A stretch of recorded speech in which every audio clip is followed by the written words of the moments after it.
नमस्कार।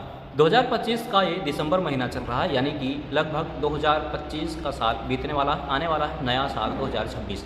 बहुत सारे लोगों के मन में कुछ ना कुछ मनोकामनाएं होती हैं। बहुत सारे लोगों के मन में मकान लेने की होती है, किसी के मन में नौकरी पाने की होती है, किसी के मन में गाड़ी लेने की मनोकामनाएं होती है, किसी के मन में ज़मीन लेने की मनोकामनाएं होती हैं। यानी कि सबके मन में कोई ना कोई मनोकामनाएं होती हैं। और 2025 लगभग बीत चुका है, तो जिन लोगों की मनोकामनाएं 2025 में नहीं पूरी हुई, उनके मन में ये सवाल ज़रूर उठता होगा कि आखिर में 2026 में मेरी मनोकामनाएं पूर्ण होंगी या नहीं होंगी। तो इसी के लिए आपको बहुत ही अच्छा उपाय बताने वाला हूँ। इसमें ना कोई पूजा पाठ करना है, ना मंत्र जाप करना है, ना कोई हवन करनी है। बस आपको कुछ बातों का ध्यान रखना है।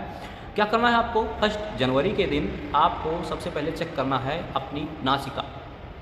ऐसे कौन सी छिद्र की जो सांसें निकल रही है, किस साइड से ज़्यादा निकल रही है, दाहिने साइड से या बाएं साइड से, सूर्य नाड़ी चल रही है या चंद्र नाड़ी चल रही है। देखिए, दाहिने साइड से अगर ज़्यादा सांसें निकल रही हैं तो समझ जाइए सूर्य नाड़ी चल रही है, और अगर बाएं साइड से निकल रही है तो समझ जाइए कि चंद्र नाड़ी चल रही है। बहुत सारे लोग बोलेंगे मेरी तो दोनों चलती रहती। नहीं, ऐसा नहीं होता। दोनों भी चलती हैं, लेकिन बहुत कम ही चलती हैं। एक में ज़्यादा हवा पास होती है और एक में कम। दोनों चलती हैं, लेकिन एक में ज़्यादा हवा आती है, तेज़ स्पीड होती है, और एक में कम होती है। तो ये आपको चेक कर लेना है। जिस छिद्र से ज़्यादा स्पीड चल रही हो, समझ जाइए कि वो नाड़ी चल रही है। दाहिने छिद्र से अगर स्पीड ज़्यादा है तो समझ जाइए कि दाहिने तरफ से चल रही है। अगर बाएं छिद्र से अगर स्पीड ज़्यादा है तो समझ जाइए कि बाएं से चल रही है। अब ये आपको चेक कर लेना। कब चेक करना है? 1 जनवरी को सबसे पहले जब आपकी आंखें खुलती है बिस्तर पे, तभी आपको ये चेक कर लेना है। अगर दाहिने साइड से ज़्यादा सांसें चल रही है तो आपको दाहिना करवट ले लेना है। बाएं साइड से चल रही है तो बायां करवट ले लेना है। मान लीजिए कि दाहिने साइड से आपकी सांसें ज़्यादा चल रही है तो आपको दाहिना करवट ले लेना है। उसके बाद दाहिना करवट लेने के बाद आपको उठना है। उठने के बाद आप जिसको भी मानते हैं अपने इष्ट देवता को याद कर लीजिए, प्रार्थना कर लीजिए, और जिस साइड से आपकी नासिका चल रही वही पैर भी ज़मीन पे सबसे पहले आपको रखना है। उसके बाद आपको एक कॉपी लेना है और एक पेन लेना है।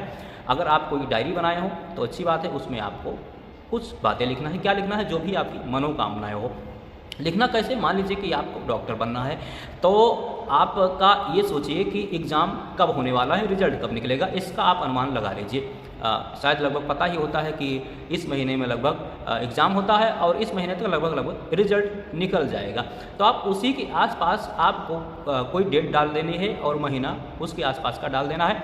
और आपको ये लिखना है कि मैं डॉक्टर इस महीने में इस तारीख तक बन चुका हूँ। ऐसा नहीं लिखना है कि आपको इस महीने में डॉक्टर बनना है। आप ये लिखिए कि इस महीने में इस तारीख तक मैं डॉक्टर बन चुका हूँ, मैं डॉक्टर हो गया हूँ। इस तरह लिखना है, ठीक है। इस बात का आपको ध्यान रखना है।